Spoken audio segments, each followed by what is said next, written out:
Here's a bombshell that's shaking up the economic debate. Rachel Reeves, the Chancellor, has been slammed by a former Bank of England governor in a blistering critique that's as sharp as it is brief. Searching for answers on the back of a fag packet, that's how Lord Mervyn King described her approach to raising funds, accusing her of lacking a coherent tax strategy. But here's where it gets controversial. Is Reeves' plan to tackle the UK's massive financial deficit, estimated between £20 billion and £50 billion, really as haphazard as King suggests?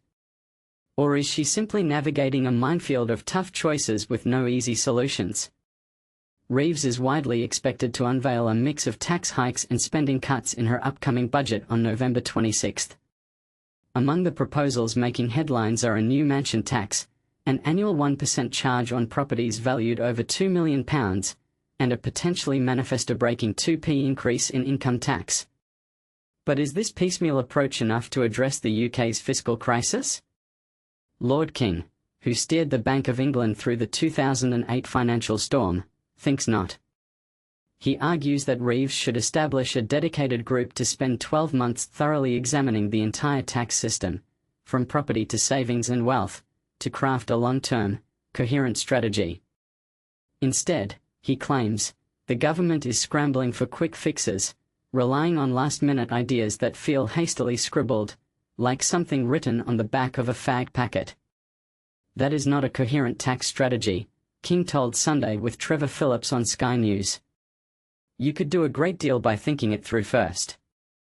When asked if he could discern a clear plan from Reeves, his response was a blunt no, and this is the part most people miss. King isn't just criticizing Reeves. He's highlighting a systemic issue in how budgets are crafted, often reactive, short-term, and lacking depth. Is he right? Or is he being unfairly harsh on a Chancellor facing unprecedented challenges?